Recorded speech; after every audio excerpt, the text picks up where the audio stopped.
Hello and welcome to this interview and Q&A with Charles Rice, 2020 Nobel Laureate in Physiology or Medicine.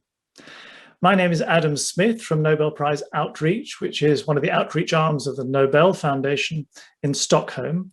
And on behalf of all at Nobel Prize Outreach, it's my great pleasure to welcome you and also to thank you for taking the time to be with us today.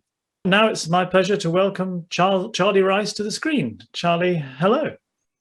Well, Adam, it's great to be here, and my thanks to you for this opportunity, and to Professor Nowak for his kind words and the sort of invitation to visit Poland and Warsaw University at some point in the future. I'll sort of add that to my bucket list, and hope that we can sort of pull it off in the not too distant future. But it's a great honor for me to participate in this, and I'm really looking forward to sort of hearing what kinds of questions sort of people have for me, and having a discussion, and later on getting to meet some of the sort of young, energetic scientists of the next generation. It's always one of the greatest pleasures of being an old scientist, is getting to meet the new scientists and see what incredible promise that they have for changing the world. Well, today you'll be meeting mainly students from the University of Warsaw, Poznan, Lublin, and also the Jagiellonian University in Krakow. So just to explain to the audience how this is working, you'll see on the right-hand side of your screen we have a question box, and if you type your questions in there, then my job is really to try and feed those to Charlie Rice. So this interview is to be driven, hopefully, by you and your questions. The questions are just beginning to arrive, but please submit as many as you can. I will try and get through as many as we are able to do. But of course, I apologize to those whose questions don't quite make it to this session. Now, Charlie, you were awarded the prize with Harvey Alter and Michael Houghton for the discovery of hepatitis C, which is an extraordinary story. And then in 2020, you turned your lab to focus on the ongoing COVID pandemic. And then in October 2020, you got the phone call that told you you'd been awarded the Nobel Prize, which must have further turned your world upside down. So first question is, what has your year been like since then? Totally crazy. I would say you're absolutely right in the sense that the year had already taken a sort of a turn with the sort of emergence of SARS-CoV-2 and COVID-19 disease and the pandemic, and obviously that unexpected situation really sort of changed the ability of virology labs to do what they were normally doing. And our university shut down, basically in mid-March, because New York City was the epicenter of the pandemic in the US. And we had a high incidence, but the virology labs were sort of allowed with a skeleton crew to sort of continue work if it was really sort of dedicated to the COVID-19 problem. And so that's what we did with a sort of a dedicated, properly distanced, masked, sort of group of scientists who really worked extremely hard, trying to understand more about the virus, identify some potential Achilles heels that might be useful for sort of therapy or prevention. And then October 5th rolled around, that was if things were complicated before, they got really complicated at that point, because first of all, I found it hard to believe, but it did look official after actually watching the announcement in sort of in Sweden. And I mean, one of the things that happened, besides sort of all of the attention that you get, is a flood of well-wishing emails from one's colleagues, scientific colleagues, but also from people that you might have overlapped with in grammar school or whatever, that you haven't heard from in 50 years. And So suddenly my inbox was flooded with thousands of emails, and I'm kind of a compulsive, sort of email answering person. So I try and stay on top of that because I get quite a few of these, and this created quite a logjam of emails that actually took me, more than a month, I think, to sort of answer. Well, I have noticed that you do answer fast, and I guess you must be a very organized person. Yeah, I could still use a tutorial on organization, but no, I sort of figure that if you don't take care of things in a timely fashion, then things pile up, and sometimes things that are important get lost. So I sort of try and keep on top of these things, although I could use some improvement in terms of grant writing and manuscript turnaround and things like that. Well, these are all things that will be discussed in this interview, I think, because it's entitled The Pathway to Scientific Impact.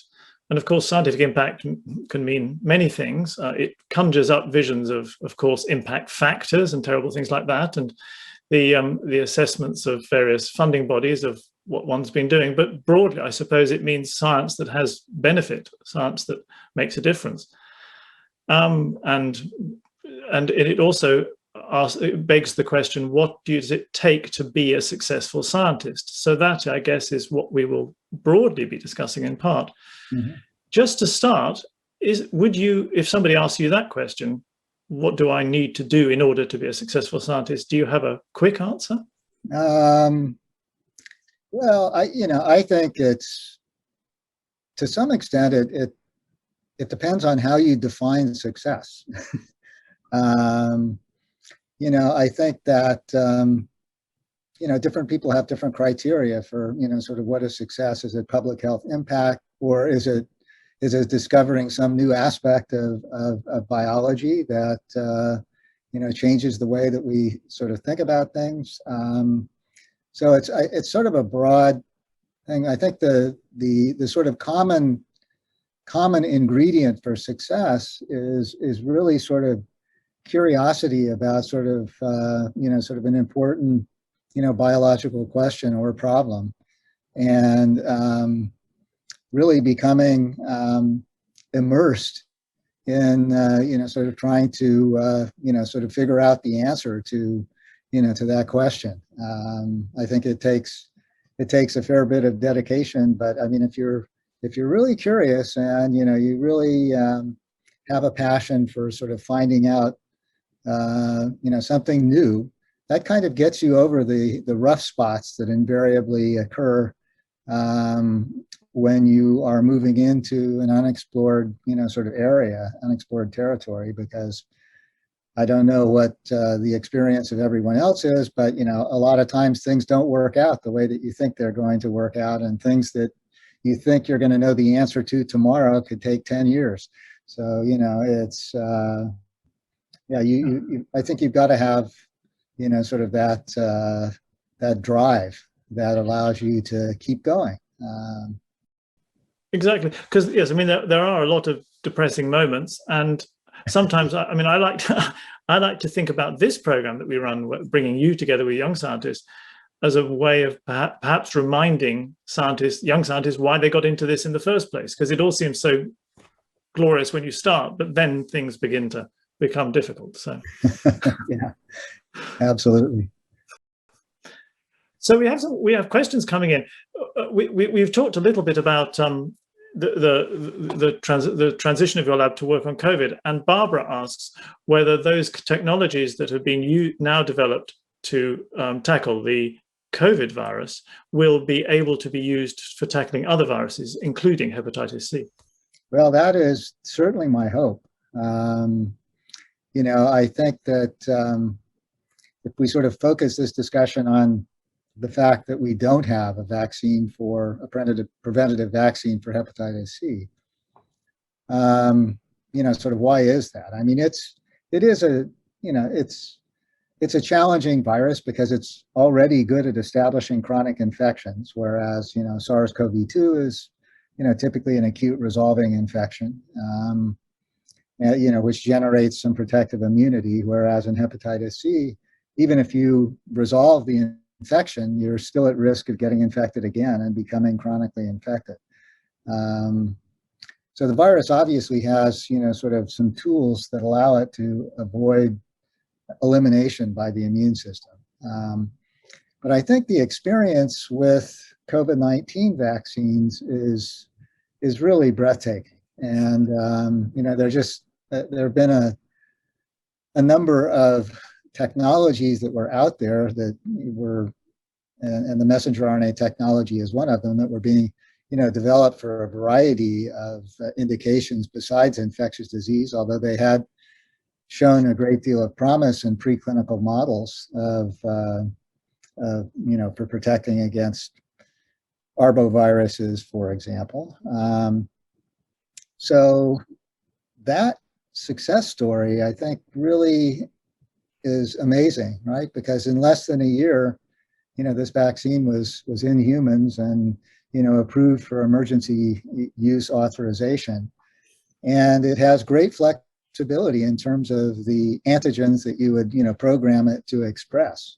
So I think that that platform, as well as some of the sort of nanoparticle platforms, are very exciting. And I think they are definitely going to change the sort of level of enthusiasm for, developing vaccines against, challenging viruses.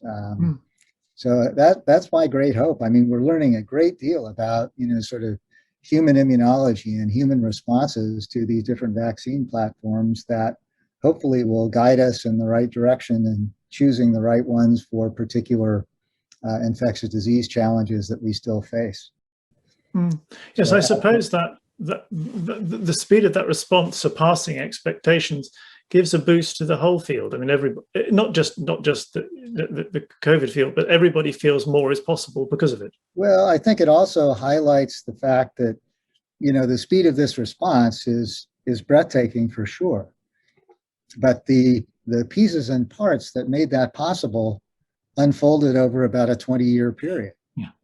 The sort of the concept of using, transcribed naked RNA, as a way of delivering an immunogen, would seem kind of a bit risky given how readily RNA is degraded, right? And people had been sort of considering this and even, coming up with ways of creating self-amplifying RNA. So,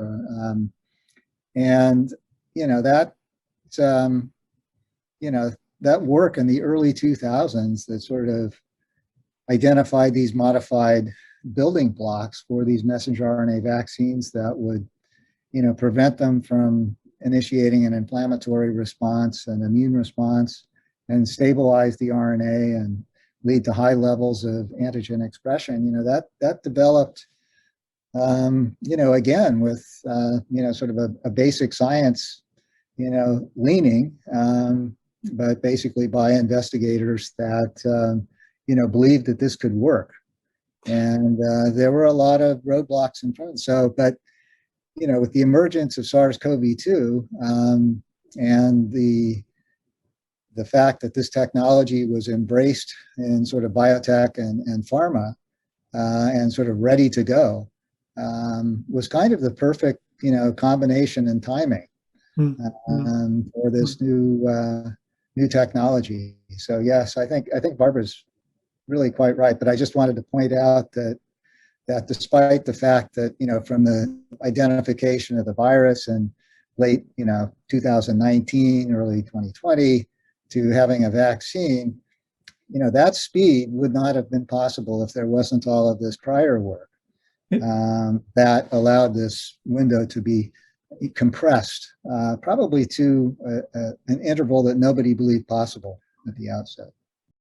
Yes, and that kind of the difference between that long pathway of basic research and then the sudden realization of the potential is very interesting. Again, back to the title of the session on the pathway to scientific impact.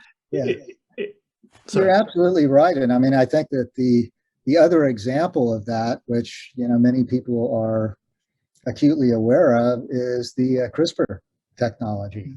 Here is a really cool sort of microbial defense system, about how, sort of bacteria resist, sort of being wiped out by bacteriophage, and, sort of unraveling, sort of how that system works, how that sort of adaptive immune response and bacteria works, has given rise to, basically a technology that is revolutionizing many aspects of biomedical research and application. And, who would have necessarily predicted that? I don't think anybody, would have said, oh, you should go figure this out and, sort of in a bacterial system, because it's going to lead to the next revolution in, sort of molecular biology. No. Yeah, exactly. The what is it? The phrase is the usefulness of useless research, as people like to say. Yeah. But it connects with two questions that have come in from Ursula. One about how we're managing communications, how the science community is managing communications around the pandemic, and also from Dorota about how the response to the pandemic will affect the way that medical science goes in the future. And there is something interesting in there, isn't there? Because if the world is suddenly expecting results to be generated so fast as they have been in the pandemic in the future, how do you get across what actually has to happen before we can be in that position? It's an interesting question. Yeah, no, and I don't think we know how it's going to sort of play out, sort of quite yet. We're sort of in the midst of this. I think the global response to this pandemic has definitely sort of changed the way that, science is done and the speed with which, advances are reported. The sort of, realization that if you look at the number of authors on, sort of some of these, SARS-CoV-2 papers and COVID-19 papers, it's really, sort of a village of people that have, contributed to some of these, sometimes hundreds.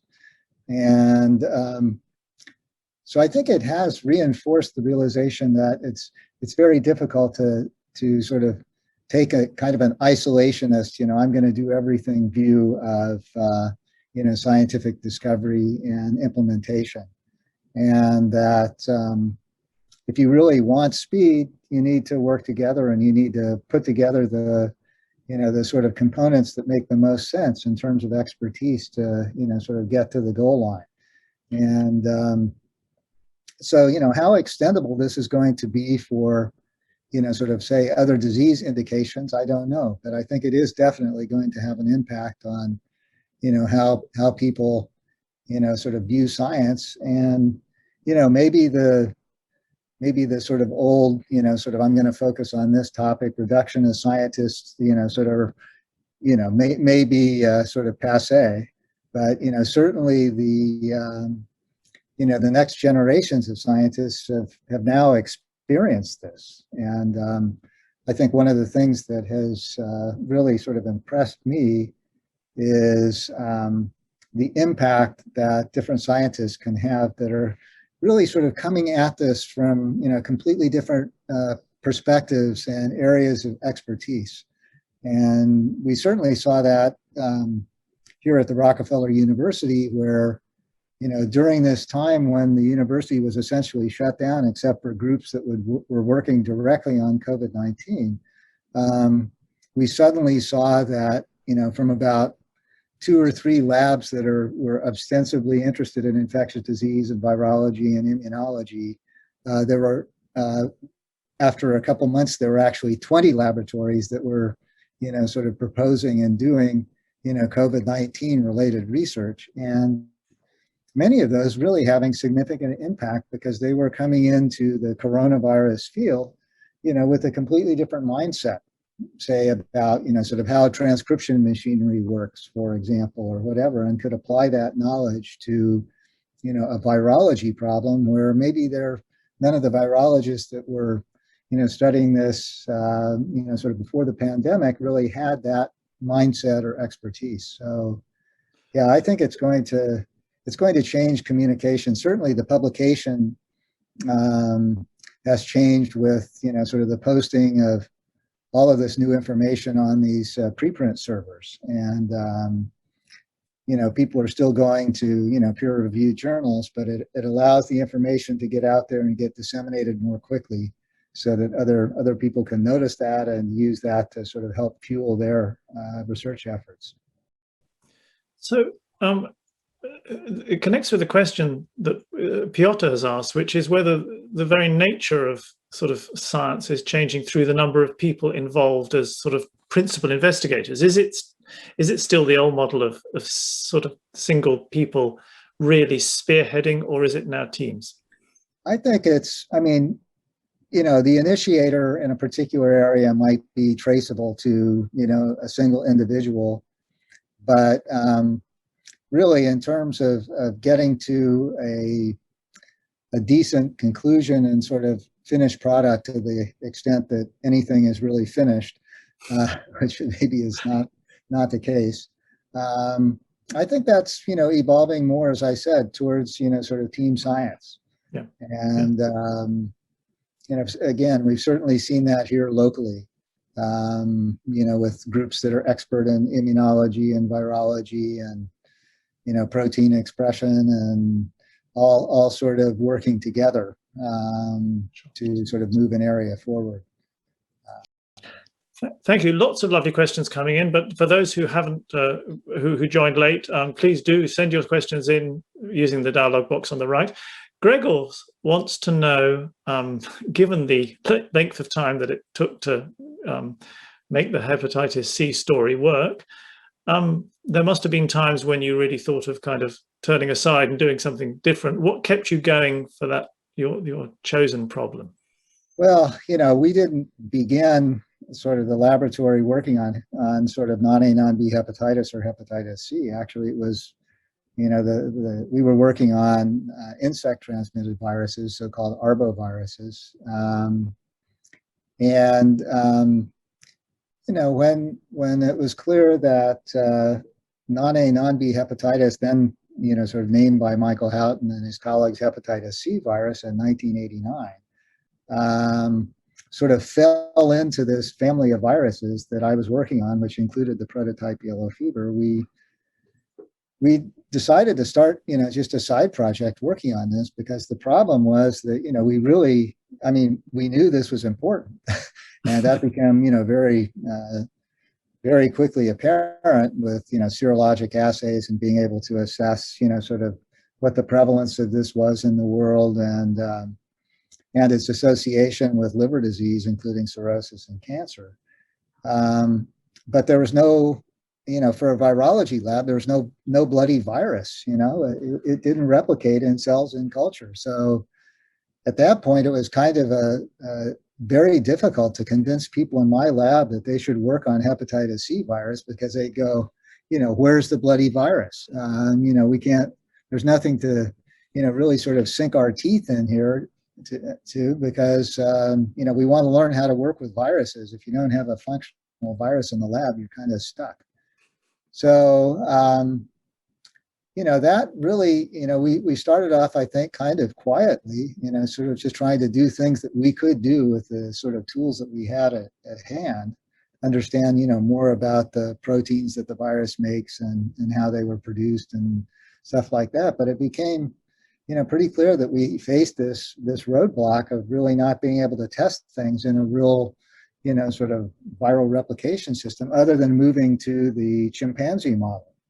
Which was the only experimental model where, the virus could be transmitted and cause an infection that was very similar to humans. But, that's not a robust experimental system for say a scientist who wants to figure out, is this viral protease important for the virus, or what is it doing?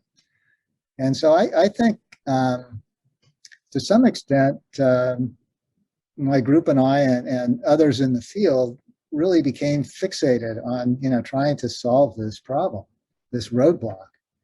And, despite the fact that, there were many advances and sort of roadblocks, that were removed, but then new ones encountered.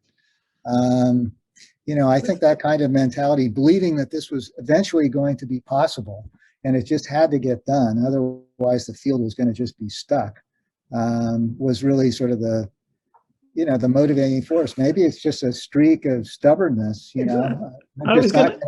I'm just not going to be defeated by this bloody, sort of virus, and sort of led not only, sort of my group, but the other groups in the field to really sort of carry on and persist until the enabling tools were produced.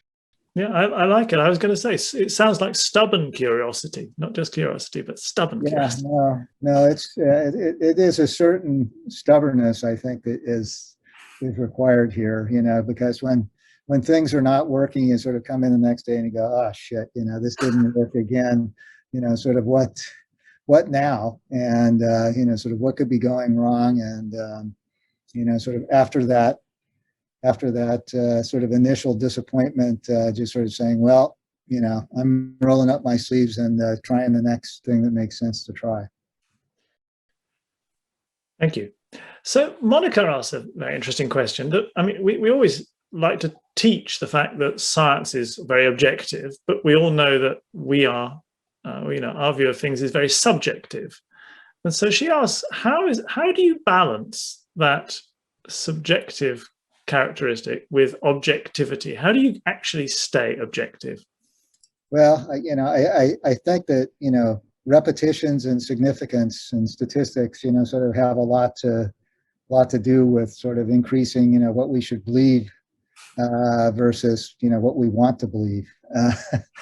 And so I think that's, a very important, part of objective science, is to, sort of really let the data tell you, rather than, sort of select the data that, sort of tells the story that you want to tell, which is sometimes a temptation. And I think that, the reason for doing that is that I think as scientists, we have to admit our incredibly high level of ignorance about, sort of biology and what's going on.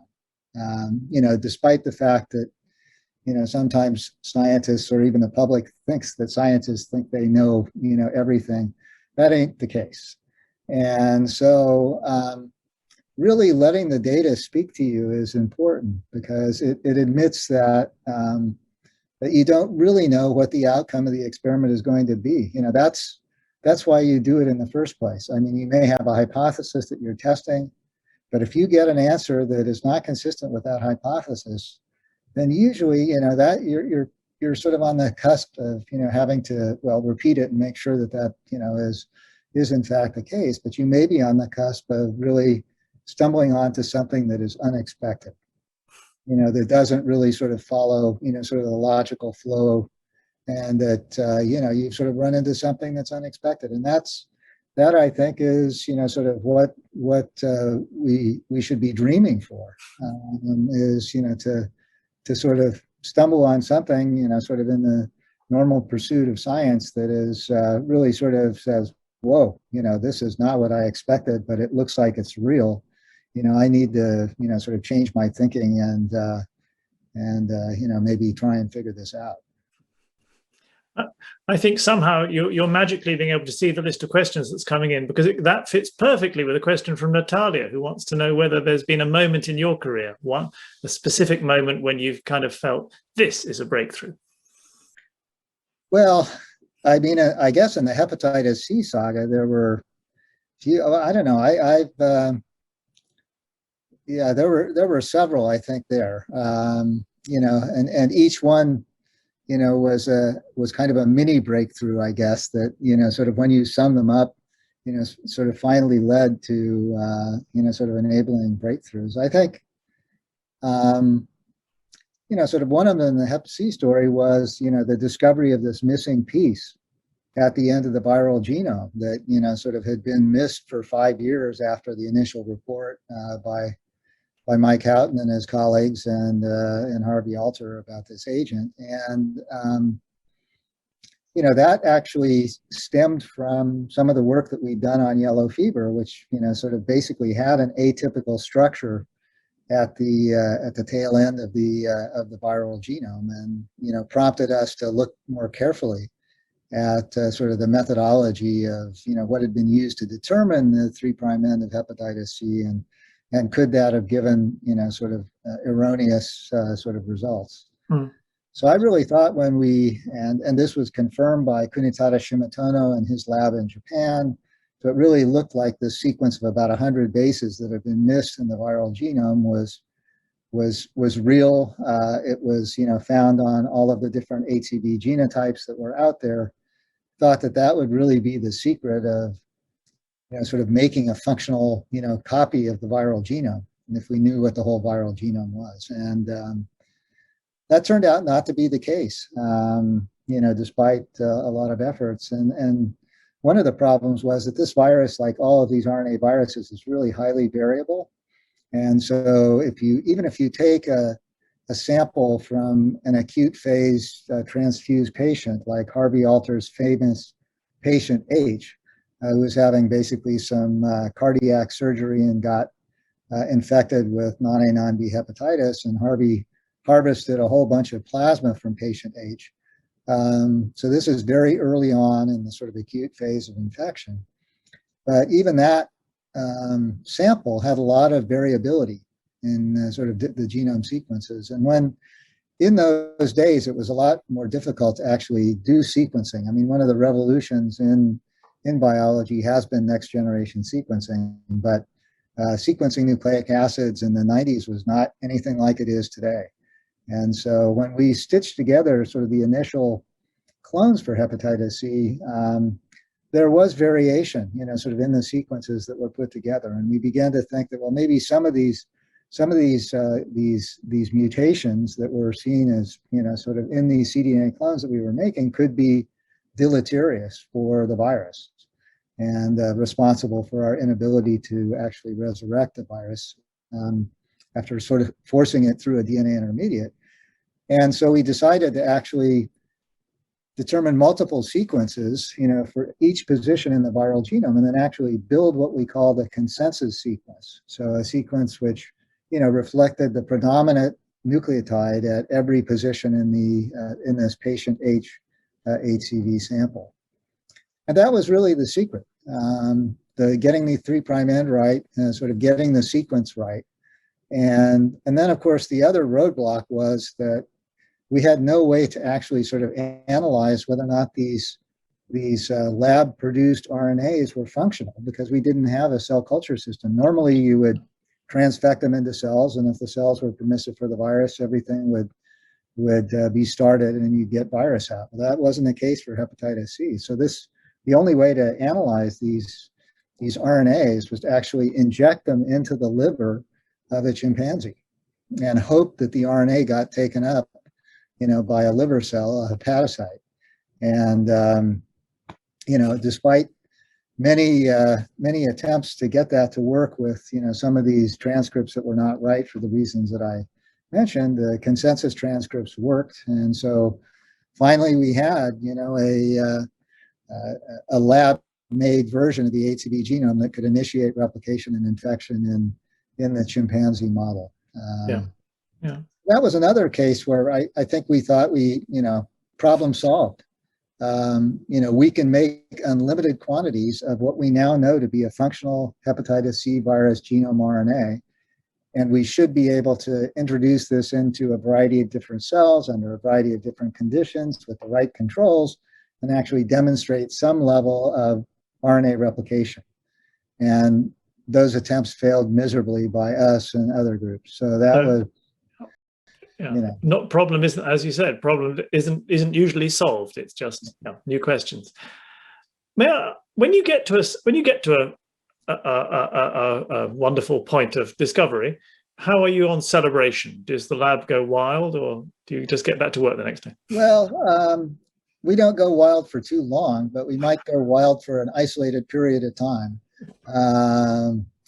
So, I think we sort of get out the sort of champagne or whatever, or here at the Rockefeller University, at least in non-pandemic times, we have a wonderful faculty and student club that has all kinds of sort of libations and so on. So we would sort of assemble over there, anybody who wants to sort of join and do some toasting and yeah. Have you, that sounds nice, but have you solved the problem of digital celebration yet? None of us have, but maybe you've got the secret for how we do it. We have had to come up with, sort of some, sort of digital solutions. I think they're sort of not ideal. I mean, we have been doing, sort of like Zoom celebrations, like, sort of when somebody is leaving the lab, and normally we would have, sort of a going away party, and the lab contributes, and then we get gifts, and, sort of have, usually a barbecue or something like that. We can't do that,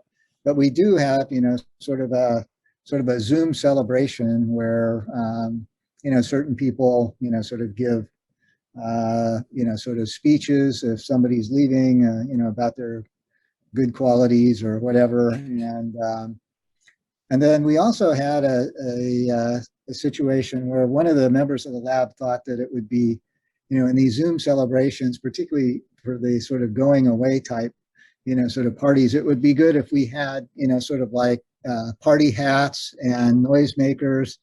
So we've turned these things into somewhat like a sort of a New Year's Eve sort of style sort of celebration, and then people stay on afterwards and sort of exchange comments and thoughts. But we're very much looking forward to sort of here at the university we have beautiful outdoor space, which has been inaccessible until recently, now that we're sort of reopening up. And one of the traditions here, particularly during the summertime, is for the laboratories to have barbecues, to which they sort of invite anybody else who's interested at the university to come to these barbecues. So that's a tradition that we lost last summer, but hopefully we'll be starting again soon. So another angle on the scientific impact study is the question that Ashwini poses, which is whether digital technologies are changing the way we do science. Oh, I think absolutely. We're sort of seeing that, a transition from, sort of hard copy notebooks to sort of digital notebooks. We're seeing sort of a lot of sort of digital Zooms to, go over results. We certainly had, some people in the lab that could, sort of function remotely, that could still sort of keep up with what's going on. So I think those of us that have sort of endured millions of miles of air travel have come to realize that there's a lot of time that is spent in airports and on planes, and that is could be better spent not doing that. Although I have to say, there's something to be said for the face-to-face encounters, because there's just some random collisions and things that come up, and I think we noticed that within the lab as well. When everybody was sort of socially distanced and not hanging out, having lunch together, or running into each other at the espresso machine in the kitchen or whatever, that cuts down on sort of some unexpected encounters that make a difference in science. So that we lose, but I think other things we gain, and certainly one of the things that we noticed in our virology course here that we offer every other year, and this year, as you might expect, it was a little heavy on the coronavirus biology, but we were able to, it had to be done remotely, virtually, but it did allow us to sort of invite sort of guest instructors from all over the world, which people who would never have considered, flying to New York to, teach a a graduate virology course for, a lecture. So that, that I think enriches, sort of academia in terms of what we can provide. Absolutely. Yeah, I mean, yeah, there are benefits in it for sure. But one of the things that I think many people have observed during these lockdown digital times is that there's no boundary to work anymore. So, work can go on all the time. For me, that's no change, but anyway. Okay, that comes to so Irina asked the question of how you keep your life, your sort of your work-life balance. And again, I mean, it's a question that many people ask. If you want to be a successful scientist, do you have to work all the time? How do you balance things? What do you think? Well, I think there are different, sort of balances for different people. I mean, for me, science is pretty much what I always would like to be doing. So for me, it's not work. It's kind of my hobby. That's, I mean, there are times when it gets tedious and, you're up against a grant deadline or whatever, and, you're working on this all the time and you'd rather be, looking at new experimental results or whatever. But I think the balance is different. I mean, I think that you just have to find the one that's right for you. There are certainly, sort of examples of, I don't have children, although I do have canine companions and my spouse, and we sort of enjoy doing, various activities, sort of cooking and hiking and sort of outdoor activities and things with the dogs. I mean, sometimes that isn't, sort of a daily basis. We do that, sort of at special times and in special places during the year. Mm. But yeah, I think it's important to find the right balance because, I mean, you don't want to, sort of get, I think, too much in sort of one direction or the other, because that's not going to allow you, to either be as successful as you might like to be as a scientist. But on the other hand, you don't want to be so single-minded that, you're preoccupied to the point that you can't enjoy other aspects of life. And so I think it's a very much an individual, sweet spot. And it's probably one that is, continually, sort of in some kind of oscillating function. I'm not sure that, sort of anyone has, figured out the sort of perfect sort of balance that doesn't have its, sort of ups and downs, times when, you really need to, buckle down and, sort of put in the time and effort to sort of get to a deadline. Sure, you'd like to be off, sort of having a barbecue with the family or something like that, but, you have to, make a sacrifice there, but, later on it could go the other direction. So. Mm-hmm.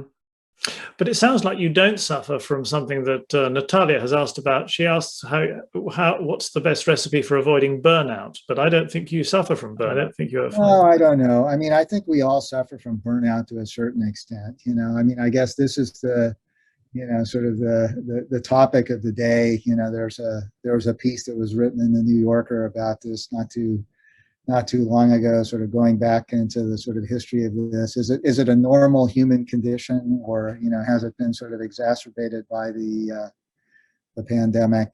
I mean, I do think there are certain aspects of the pandemic experience which which you touched upon. The sort of more difficult sort of separation between sort of life and work, sort of, and really having a more sort of monotonous existence, sort of where these things are not sort of well separated, which a lot of people are used to. People's circadian cycle getting, sort of messed up, sort of working from home, sort of how does that actually work? It has been very difficult for, many of our scientists that have, families at, various stages, small children, if you've got, sort of a postdoc that's trying to do, sort of lab work, but has, sort of, two toddlers, crawling all over them while they're, attempting to work at home. I mean, it's really been challenging. So I do think that, and it's been very different. So I think that people are, feeling the effects of that, and that will probably go on for some time until we, sort of get back to, sort of a more normal equilibrium. Yeah, indeed, indeed. A very practical question now from Tomek. We've talked about you finding your problem that you were stubbornly going to go after. Do you think that postdocs, when they start their postdoc career, should switch to a different scientific problem from the one that they've been working on previously? Yeah, I mean, this is one of these situations where it's kind of do what I say, not what I do. Because I, sort of actually stayed in the same lab that I did my PhD in, because I had a lot of, sort of freedom to do what I, wanted to do. And so I stayed on there, sort of at the same institution, in the same lab as a postdoc.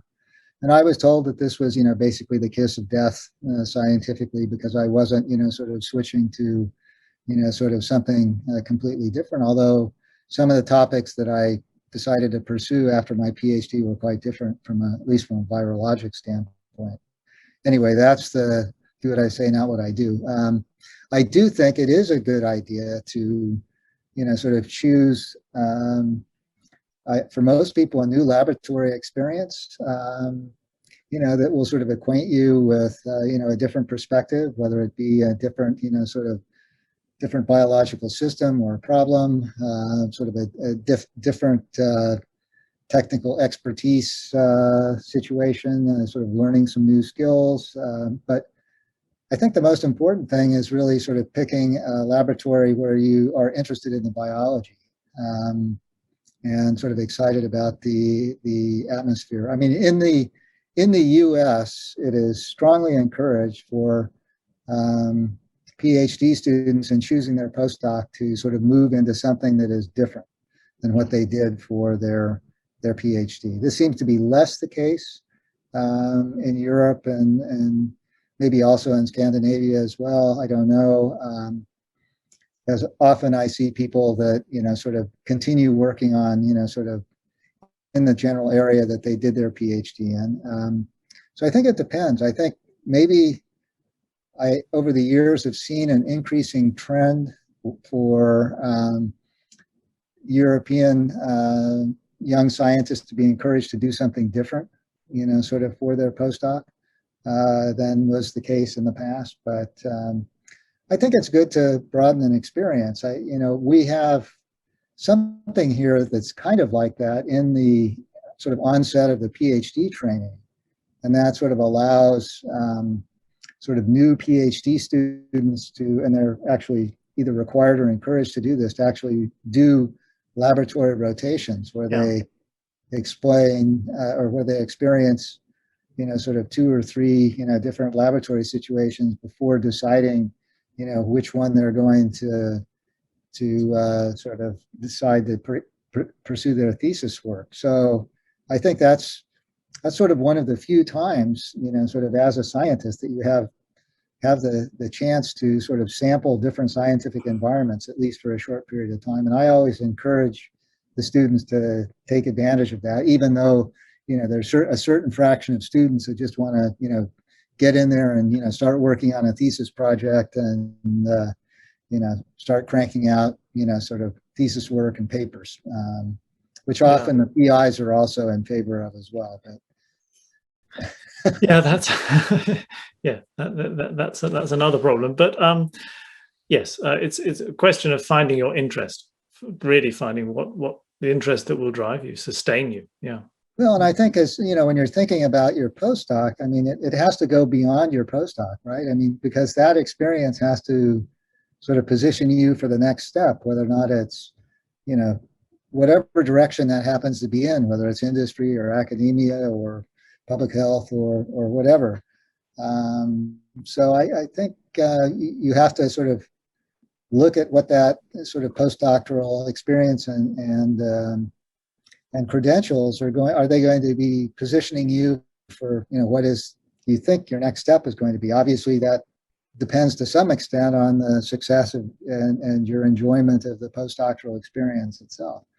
But yeah, I think you have to sort of think beyond. I mean, is this, field that I'm switching to one that has, sort of great growth potential? I can see all kinds of things that I might want to do in a 5-year or 10-year span, and as well as things that, sort of I can do for my postdoc that will put me in a good position to, become a leader in this field, if that's what you aspire to do. Yeah. Thank you very much indeed. We have just over 5 minutes left, so just to get through a few more questions. So many have come in. A question from Kate, from both Kate and Anna, relevant, I think, to this scientific impact thing. When it comes to driving, what drives you? Did you ever dream of getting the Nobel Prize? Was that a goal? No, and I'm yeah, I mean, I just like, sort of working in the lab and the science, and in some respects, sometimes the recognition is a bit at odds with that, because you get sort of pulled in a lot of different directions, sort of when you get this kind of recognition. And no, I mean, I think, do you sort of think about the Nobel Prize? I mean, I thought about it in the sense of, wow, these people, sort of that are getting the Nobel Prize, sort of have really done some, transformational science, and, for the good of humankind. And, this is great. But did I ever think that this was going to be me? Not really. And this was also true, at 4:30 in the morning on October 5th, when the sort of call came in. I was pretty shocked, and maybe I still am. Just because, as you said, I mean, I think that when you think about a field like the hepatitis C field that has evolved over, many decades, involving, thousands of dedicated people, it's kind of it's a bit embarrassing in a sense to be singled out, when you know of so many of the contributions of so many others that were also very important.